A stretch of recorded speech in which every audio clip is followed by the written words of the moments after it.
I stared at the positive pregnancy test in my trembling hands, my heart racing with a mixture of joy and terror. 8 weeks. I was 8 weeks pregnant with Brandon's baby, and I couldn't wait to tell him. After 3 years of marriage, we were finally going to be a family. I hid the test in my purse and practically floated downstairs to the kitchen, where Brandon sat at our marble breakfast table, newspaper spread before him like a shield. The morning sunlight streamed through our floor-to-ceiling windows, casting everything in a golden glow that seemed perfect for sharing the most important news of our lives. "Good morning, honey," I said, my voice barely containing my excitement as I poured myself orange juice instead of my usual coffee. "I have something amazing to tell you." Brandon didn't look up from his paper. He was reading the business section, as always, his dark hair perfectly styled even at 7 in the morning. "Can it wait? I'm reading about the Sterling Industries merger. This could be huge for my career." My stomach fluttered with nervous energy. "Actually, it's about our future too. Something that will change everything for us." He finally glanced up, but his expression wasn't the loving look I'd hoped for. Instead, his blue eyes held an irritation that made my excitement falter. "Victoria, you know I love you, but let's be honest here." He folded his newspaper with sharp, precise movements. "You're just a placeholder until she says yes." The words hit me like ice water. "What?" Brandon reached for his coffee, completely casual, as if he hadn't just shattered my world. "Isabel Crawford, the CEO. I've been working on her for months now. She's finally starting to notice me, and when she's ready to settle down, well..." He shrugged. "You understand, right? You're sweet, Victoria, but you're not exactly CEO wife material." I felt the pregnancy test burning like a secret in my purse. The baby I'd been so excited to tell him about suddenly felt like a weight in my chest. "Brandon, we're married. We took vows. And I've been a good husband, haven't I?" He stood up, straightening his tie. "I've given you a beautiful home, a comfortable life. But let's not pretend this was ever about forever. You knew what this was when we started." No, I didn't know. I thought he loved me. I thought our quiet wedding 3 years ago meant something. I thought the way he held me at night, the way he laughed at my jokes, the way he said he wanted to build a life together. I thought it was real. "I have to go," Brandon said, checking his expensive watch. "Isabel called an emergency board meeting this morning. This could be it, Victoria. This could be when everything changes for me." He kissed my forehead like I was a child, and I stood frozen in our kitchen, one hand unconsciously moving to my still flat stomach. Everything changes for him. What about what was changing for us? After Brandon left, I sat alone at our breakfast table, staring at the newspaper he'd abandoned. The headline read, "Sterling Industries announces major restructuring." Below it was a photo of Isabel Crawford, her sharp features and calculating smile filling half the page. I pulled out my phone and scrolled through Brandon's recent calls. There it was, Isabel's number, called 17 times in the past week. Late-night calls, early morning calls. Calls while I was sleeping, thinking my husband was working late for our future. The pregnancy test felt heavy in my purse. Our baby, his baby, would grow up knowing their father saw their mother as disposable. A placeholder. Something temporary until something better came along. I walked to our home office and opened Brandon's laptop. His email was still logged in, and there they were. Dozens of messages between him and Isabel. Professional at first, then flirtatious, then planning. Planning a future that didn't include me. My hands shook as I closed the laptop.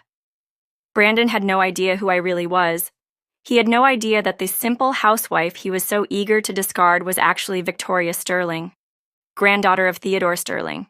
the man who built Sterling Industries from nothing. I touched my stomach again, thinking of the tiny life growing inside me.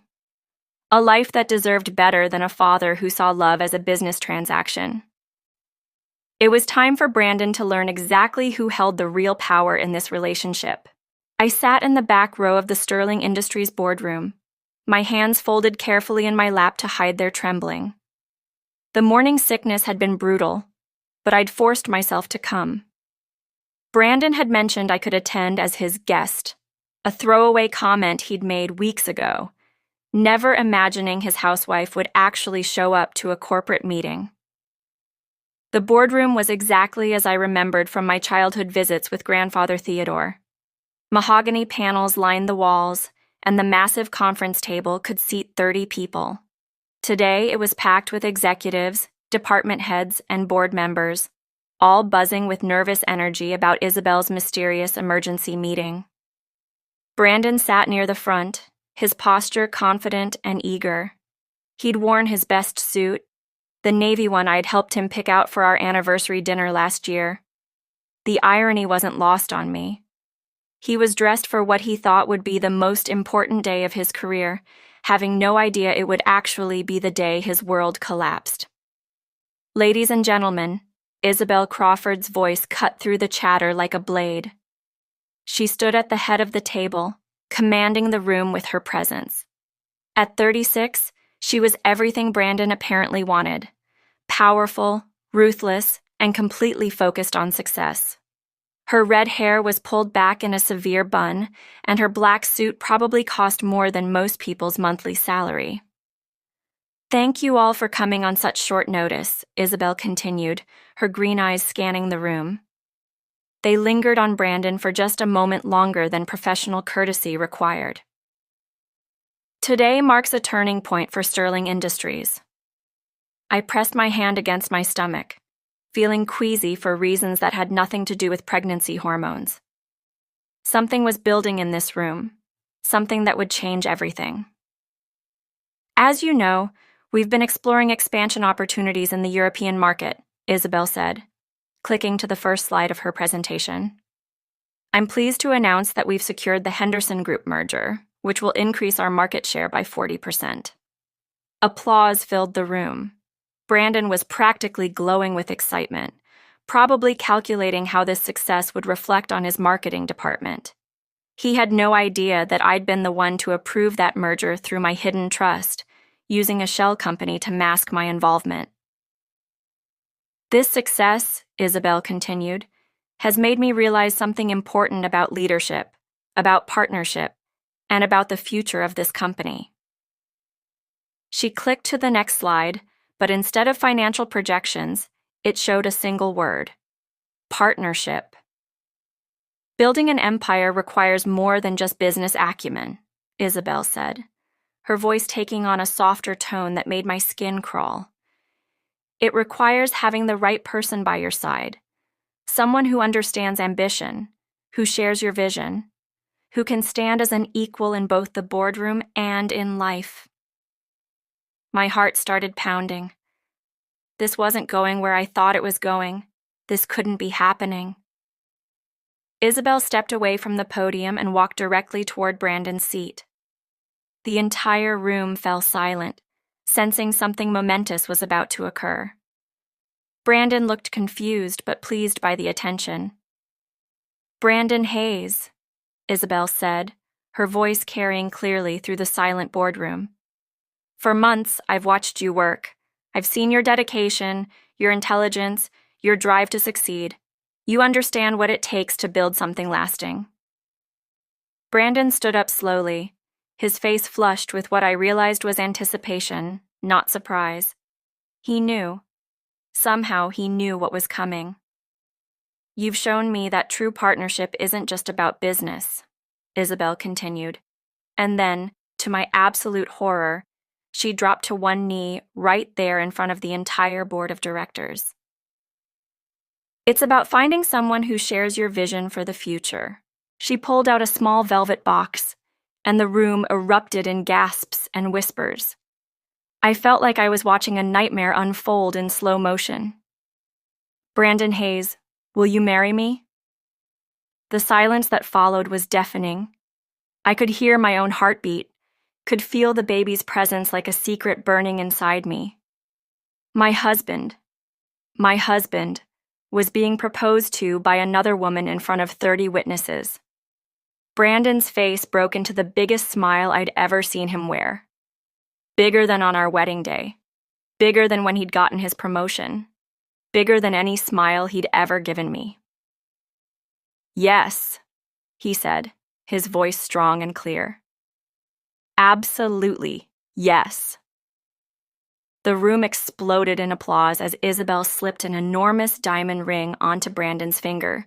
He pulled her up and kissed her passionately, right there in front of everyone, including his wife sitting in the back row. I want everyone to know, Brandon announced, his arm around Isabel's waist, that I've finally found someone worthy of building a future with, someone who understands what real success looks like. He looked directly at me then, his eyes cold and dismissive. Don't worry about the complications, he said to Isabel, loud enough for everyone to hear. I'll handle the divorce quickly. Some things are just temporary arrangements that have outlived their usefulness. The applause continued, but I barely heard it over the roaring in my ears. Temporary arrangements. That's what our marriage was to him. That's what our baby would be. I stood up quietly, my purse clutched tightly in my hands, the pregnancy test still hidden inside like evidence of a crime.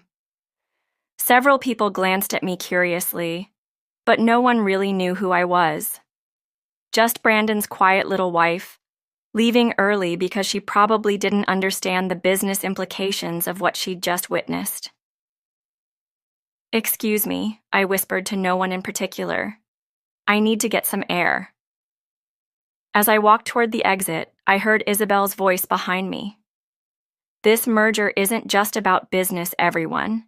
It's about creating a dynasty that will last for generations. I paused at the door, my hand on the handle, and turned back one last time. Brandon was beaming, accepting congratulations from colleagues who had no idea they were celebrating the destruction of his marriage and the abandonment of his unborn child. He had no idea that the dynasty Isabel wanted to build was already mine, and he was about to lose everything. 25 years ago, my grandfather Theodore Sterling sat in his study, dying of cancer, and made a decision that would change everything. I was only 4 years old then, playing with my dolls on his Persian rug while he worked on what I now know were the most important legal documents of his life. Victoria, my little princess, he'd said in his gravelly voice, setting down his pen to watch me. Someday, all of this will be yours. But you must promise me something. You must earn it, not inherit it. I didn't understand what he meant then. I was too busy making my dolls have tea parties in his massive office, surrounded by oil paintings of stern-faced Sterling ancestors and shelves lined with leather-bound books about business and finance. Grandfather Theodore had built Sterling Industries from nothing. He'd started with a small manufacturing company in 1962 and turned it into a multinational corporation worth billions. But he'd watched too many wealthy families destroy themselves with entitled children and lazy heirs. He was determined that wouldn't happen to his legacy. When he died 6 months later, everyone expected the company to go to my father, his only son. Instead, the will reading shocked the entire family. Theodore had left everything, the company, the properties, the investments, to me, a 4-year-old girl, through an intricate web of trusts and legal arrangements that wouldn't activate until I turned 25. My parents were furious. They'd been counting on that inheritance to fund their lavish lifestyle. When they realized they'd have to wait 21 years and that I would ultimately control everything, they made a decision that still breaks my heart. They sent me away to boarding school and essentially wrote me out of their lives. I spent my childhood and teenage years in elite schools, visiting my parents maybe twice a year for awkward holiday dinners. They treated me like a distant relative rather than their daughter. Meanwhile, the Sterling Industries Board of Directors, bound by Theodore's will, manage the company with the understanding that they were merely caretakers until I came of age. At 18, I enrolled in business school under my mother's maiden name, Victoria Hayes. I wanted to learn about finance and corporate management without the Sterling name opening doors or creating expectations. I graduated summa cum laude with degrees in business administration and finance, then spent 2 years working at competing firms to understand the industry from every angle. When I turned 25, the trust activated automatically.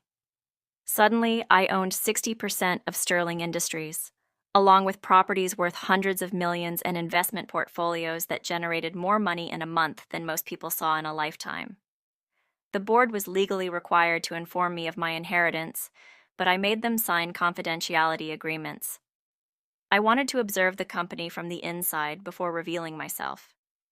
That's when I took a job as a junior accountant at Sterling Industries, using fake credentials and my mother's maiden name.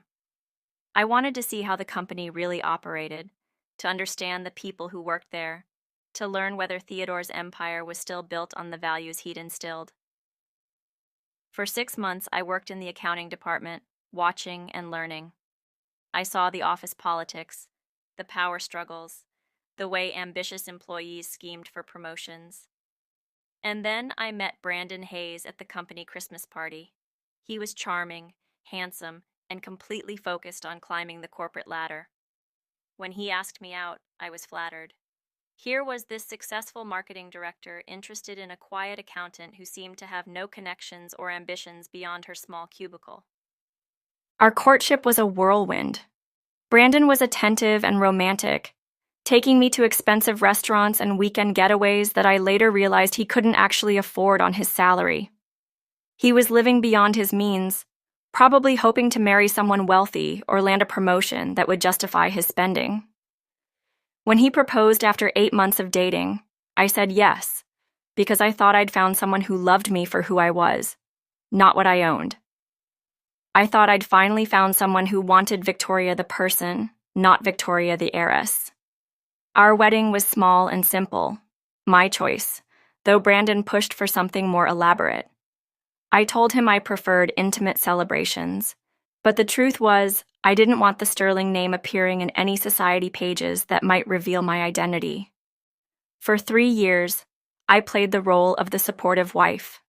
I managed our household, attended company events as Brandon's +1, and watched him work tirelessly to impress Isabel Crawford, the woman who was unknowingly working for me. The irony was devastating. Brandon spent our entire marriage trying to get close to the power he thought Isabel represented, never knowing that real power slept beside him every night. Now sitting in my car outside Sterling Industries, I touched my stomach where our baby was growing.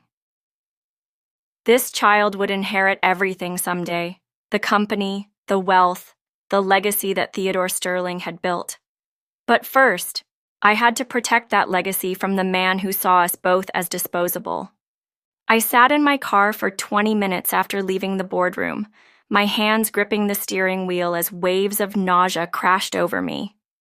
Whether it was morning sickness or the shock of watching my husband get engaged to another woman, I couldn't tell anymore. Everything felt surreal, like I was trapped in someone else's nightmare. My phone buzzed with a text from Brandon. "Working late tonight. Don't wait up. Big changes coming." Big changes. He had no idea. I drove home to our penthouse apartment, the one I'd bought with my trust fund money while letting Brandon believe his salary covered the mortgage. Every piece of furniture, every expensive appliance, every luxury he'd grown accustomed to had been paid for with Sterling money. My money. In my home office, I opened my laptop and accessed the secure portal that connected me to my legal team. My fingers trembled as I typed the message that would begin Brandon's destruction. Initiate Protocol 7 immediately. Full asset transfer and corporate restructuring to commence within 24 hours. Within minutes, my phone rang. "Victoria?" The voice belonged to Harrison Webb, the lawyer who'd been managing my affairs since I turned 25. "Are you certain about this? Protocol 7 is irreversible." "I'm certain. I said, my voice steadier than I felt. How long will it take? The offshore transfers can begin immediately. The corporate restructuring will take until morning. But Victoria, there's something you need to know about the timing. My stomach dropped. What do you mean? Isabel Crawford has been planning this for months. She's been quietly buying up shares from smaller investors, trying to position herself for a hostile takeover. She thinks she can gain control of Sterling Industries by eliminating the board members who oppose her and consolidating power. The room spun around me. How much does she own? 12% as of yesterday. She's been using shell companies to hide the purchases, but our investigators tracked the money trail. Victoria, she's not just after your husband. She's after your company. I felt like I'd been punched in the chest. This wasn't just about Brandon's betrayal anymore. Isabel was trying to steal my grandfather's legacy, and she was using my own husband to do it. There's more, Harrison continued. We intercepted communications between Isabel and Brandon. She's been feeding him inside information about company operations, making him think he's earning her trust through his marketing insights. But really, she's been using him to gather intelligence about potential vulnerabilities in our corporate structure. My hands clenched into fists. What kind of intelligence? Employee loyalty assessments, departmental budget allocations, upcoming merger details. Brandon has been unknowingly helping her plan the takeover by providing detailed reports about company operations. He thinks he's impressing her with his business acumen, but he's actually been her spy. The betrayal cut even deeper now. Not only had Brandon been planning to leave me for Isabel, but he'd been helping her steal my company in the process. Every late night, he'd claimed to be working on presentations. Every weekend, he'd spent researching market trends. He'd actually been gathering information to help Isabel destroy everything my grandfather had built. Harrison, I want you to do something else, I said, my voice turning cold. I want you to trace every piece of information Brandon has shared with Isabel. Every document, every conversation, every strategic detail. I want a complete record of his corporate espionage. Victoria, what are you planning? I'm planning to remind them both that you don't steal from a Sterling. After hanging up, I walked to my bedroom and opened the safe hidden behind our wedding photo. Inside were documents that Brandon had never seen. The original Sterling Industries Incorporation papers signed by my grandfather, the trust documents that made me the majority shareholder, and the corporate bylaws that gave me ultimate authority over all company decisions. But there was something else in that safe, something I'd discovered just last week while reviewing my inheritance documents, a clause in my grandfather's will that I'd never fully understood until now. Theodore Sterling hadn't just left me the company. He'd left me a weapon. Buried in the legal language was a provision that allowed me to immediately terminate any employee who engaged in corporate espionage or attempted to undermine company interests. Not just fire them, terminate them with cause, which meant no severance, no benefits, and a permanent mark on their professional record that would make them unemployable in the industry. Brandon had been committing corporate espionage for months, feeding confidential information to someone who was actively trying to destroy Sterling Industries. He'd violated his employment contract, his fiduciary duty, and his oath of loyalty to the company. My company. I pulled out my phone and sent another message to Harrison. Also prepare termination documents for Brandon Hayes, effective immediately. Corporate espionage and breach of fiduciary duty. I want him escorted from the building by security. As I hit send, I felt the baby flutter inside me for the first time. Just a tiny movement, like a butterfly's wing. My hand moved instinctively to my stomach. Don't worry, little one, I whispered. Mommy's going to make sure you inherit a company worth having. Brandon thought he was playing chess, but he'd been playing checkers all along. And I was about to show him what checkmate really looked like. Brandon came home that night at nearly midnight. reeking of champagne and expensive perfume that definitely wasn't mine.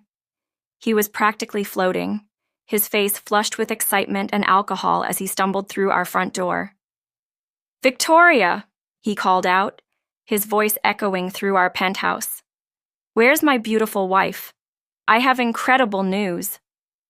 I was sitting in the living room, a cup of herbal tea growing cold in my hands. I'd spent the evening watching the first phase of my plan unfold through secure feeds from Harrison's office. The offshore transfers had begun, shell companies were being dissolved, and corporate structures were shifting like tectonic plates beneath Brandon's feet. "I'm here," I said quietly, not bothering to get up from the couch. Brandon burst into the room, his tie loosened and his hair disheveled. "You should have seen it, Victoria. The board meeting, the proposal, everything. Isabel is incredible. She's going to transform Sterling Industries into something amazing, and I'm going to be right there beside her." He collapsed into the armchair across from me, completely oblivious to my expression. "We're going to be so happy, Isabel and I. She understands ambition in a way that—" He trailed off, finally noticing my silence. "Anyway, we need to talk about the divorce. I want this to be as painless as possible for both of us." "Painless," I repeated, my voice flat. "Exactly.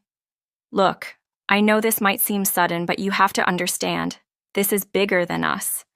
This is about building an empire. Isabel and I, we're going to rule the business world together." I took a sip of my tea, watching him over the rim of my cup. "And what about your current job? How's that going?" Brandon's face lit up even more. "That's the best part. Isabel is promoting me to Senior Vice President of Strategic Development. I'll be her right hand, helping her navigate all the major decisions. She says I have insights into the company that no one else possesses. If only he knew how right she was." "That sounds wonderful," I said. "When does this promotion take effect?" "Monday morning. She's calling another board meeting to announce the new corporate structure. Apparently, there are going to be some major changes in leadership." He leaned forward, his eyes gleaming. "Victoria, I'm going to be one of the most powerful men in the industry. Can you imagine?" I could imagine. I could imagine his face when he discovered the truth. My phone buzzed with a text message. I glanced down to see an update from Harrison. "Phase 1 complete, all assets secured. Phase 2 initiating at 6 a.m. "Who's texting you so late?" Brandon asked, suddenly suspicious. "Just my sister," I lied smoothly. "She's having trouble sleeping." Brandon nodded, already losing interest. He was too wrapped up in his own fantasy to pay attention to anything else. "I should probably get some sleep. Big day tomorrow. I need to start preparing for my new role." He stood up and headed toward the bedroom, then paused at the doorway.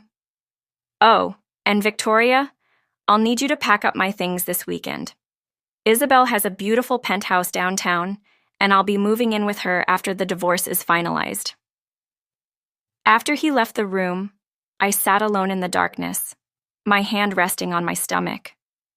The baby was quiet now, but I could feel its presence like a warm secret. In a few months, I would be a mother. My child would grow up knowing that their mother had protected their inheritance from a father who would have sold it for his own ambition. My phone rang softly. Harrison's name appeared on the screen. "It's done," he said without preamble. "The transfers are complete. As of midnight, you now control 97% of Sterling Industries through various holding companies. Isabel's shares have been diluted to less than 2%, and her shell companies have been dissolved." "What about Brandon's access?" "His corporate accounts will be frozen at 6 a.m. His keycard will be deactivated, his computer access will be revoked, and his company credit cards will be canceled. Security has been briefed to escort him from the building if he attempts to enter." I closed my eyes, feeling a mixture of satisfaction and sadness. And the evidence of his espionage? Compiled and ready for legal action. Victoria, what he's done. It's not just betrayal. It's criminal. Corporate espionage carries serious penalties. I know, I whispered, but I want him to understand what he's lost before we destroy him completely. Through the bedroom door, I could hear Brandon humming in the shower, probably planning his glorious future with Isabel. He had no idea that his world was about to collapse around him. In 12 hours, he would discover that the empire he thought he was joining had just slipped through his fingers like sand.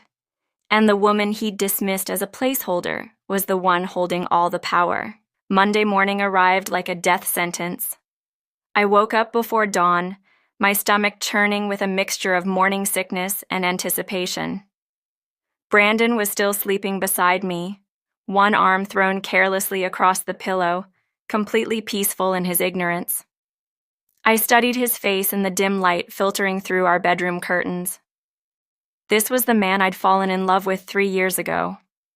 The man who'd held me when I cried about my distant parents, who'd promised to build a family with me, who'd whispered that he'd never leave me alone the way everyone else had. The man who was carrying our baby and didn't even know it. My phone buzzed with a message from Harrison. It's time. I slipped out of bed quietly and got dressed, choosing a simple black dress that hid my barely there bump. As I applied my makeup, I caught sight of our wedding photo on the dresser. We looked so happy, so hopeful. I'd believed every promise he'd made that day. Brandon stirred as I was leaving the bedroom. "Where are you going so early?" he mumbled, not even opening his eyes. "Doctor's appointment," I said softly.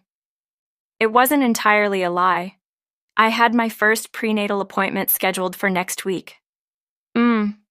Don't forget to pack my things today. Isabel wants me moved in by the weekend." Each word was like a knife twisting in my chest. He was planning our divorce while I was carrying his child. He was choosing another woman while our baby's heart was just beginning to beat. I drove to Sterling Industries in silence, my hands shaking on the steering wheel. The building looked the same as always, 30 floors of glass and steel reaching toward the sky, my grandfather's name etched in marble above the entrance. But today, everything would change. I took the elevator to the executive floor, using the private access code that only board members knew. The hallway was empty at 7 a.m., but I could see lights on in Isabel's office. She was probably preparing for what she thought would be her coronation. At exactly 8 a.m., I watched through the security cameras as Brandon arrived at the building. He was wearing his best suit again, carrying a leather briefcase I'd given him for his birthday, walking with the confidence of a man who believed he was about to inherit the world. He swiped his keycard at the entrance. Nothing happened. He tried again, confusion flickering across his face. Still nothing. I watched him approach the security desk, saw him gesturing animatedly as he explained who he was. The security guard, following my instructions, politely informed him that his access had been revoked and he would need to wait in the lobby. My phone rang. Brandon's name flashed on the screen. "Victoria, something's wrong," he said, his voice tight with panic. "My keycard isn't working. There must be some kind of mistake." "Maybe you should call Isabel," I suggested, my voice carefully neutral. "I tried. Her assistant says she's in an emergency meeting and can't be disturbed. Victoria, I need you to come down here. Tell them you're my wife, that there's been some kind of error." I closed my eyes, feeling tears threaten to spill over. Even now, even when his world was crumbling, he still saw me as nothing more than a tool to solve his problems. "I can't do that, Brandon." "What do you mean you can't?"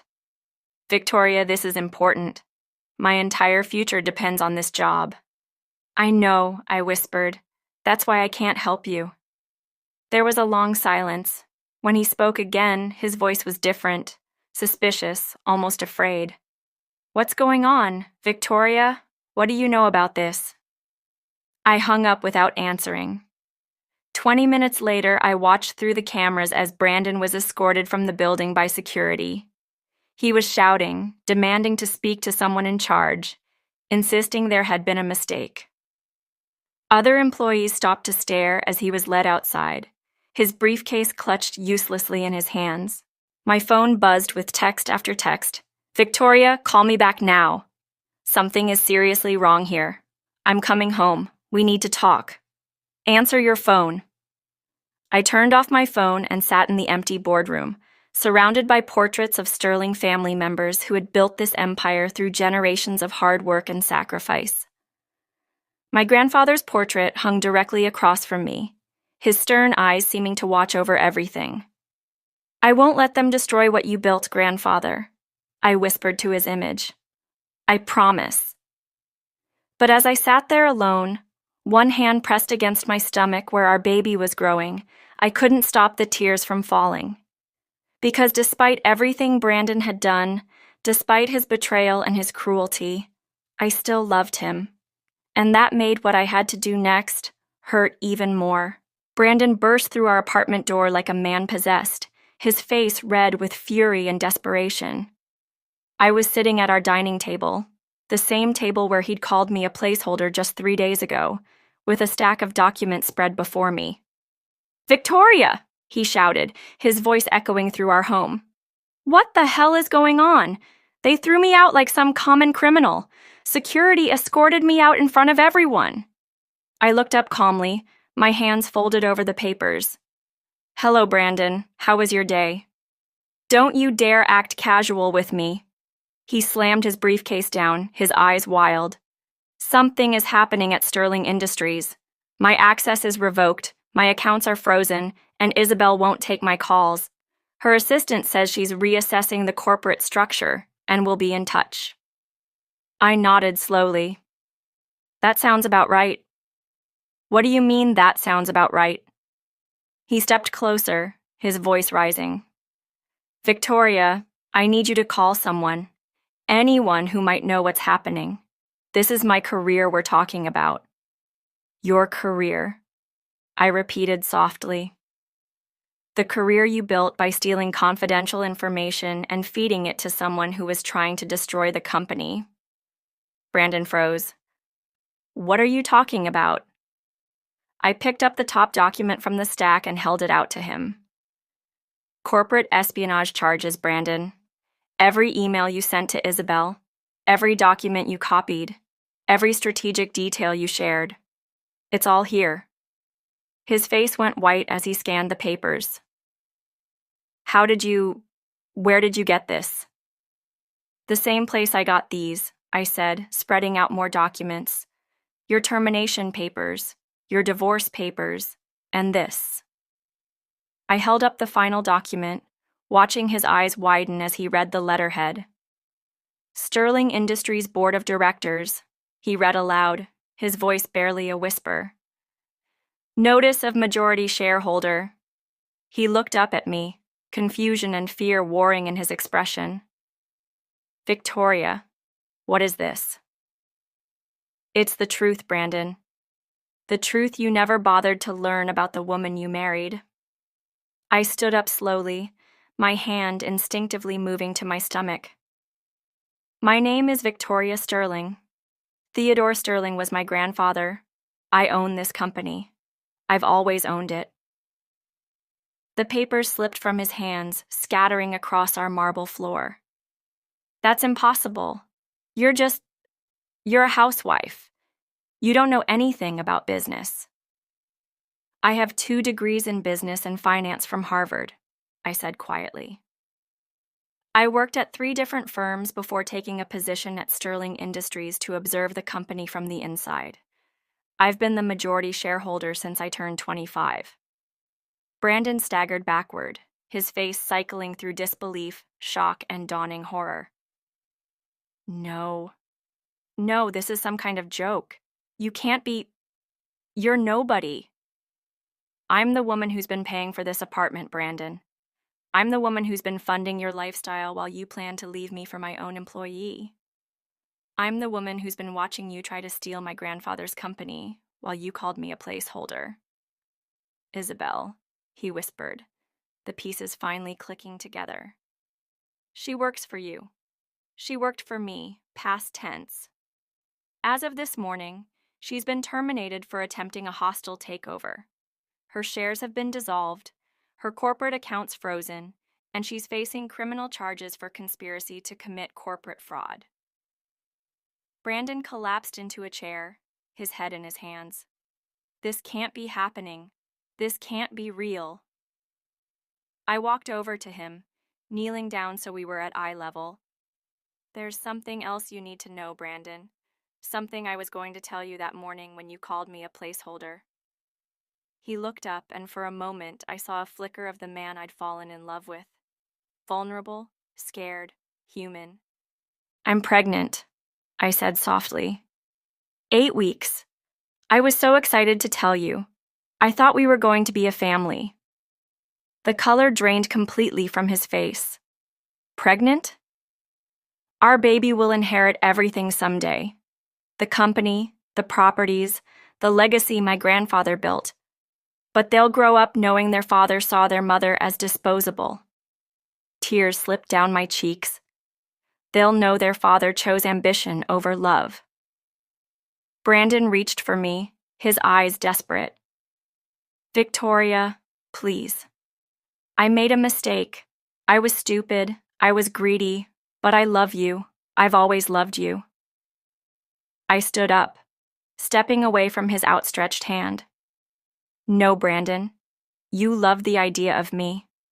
You loved having a quiet, supportive wife who didn't threaten your ego. You never loved me enough to see who I really was. I can change, he pleaded. We can start over. I'll be better. I promise. You had 3 years to see me, Brandon. 3 years to ask about my dreams, my past, my family. You never did because you weren't interested in the real me. I walked to the window, looking out at the city where my grandfather had built his empire. Your things are packed. Security will escort you out in an hour. The divorce papers are on the table. Sign them. What about the baby? The baby will be fine. They'll have everything they need. And me? What happens to me? I turned back to him one last time. You get to live with the consequences of your choices. You get to explain to future employers why you were terminated for corporate espionage. You get to remember that you had everything: a wife who loved you, a child on the way, a comfortable life, and you threw it all away for a fantasy. As security arrived to escort him out, Brandon looked back at me one final time. I'm sorry, Victoria. I'm so sorry. I know, I whispered, but sorry doesn't change anything. After he left, I sat alone in our apartment, my apartment, with my hand on my stomach. The baby was quiet, but I could feel the promise of life growing inside me. It's just you and me now, little one, I said softly. But that's okay. We're going to be just fine. Outside, the sun was setting over the city, casting long shadows across the Sterling Industries building.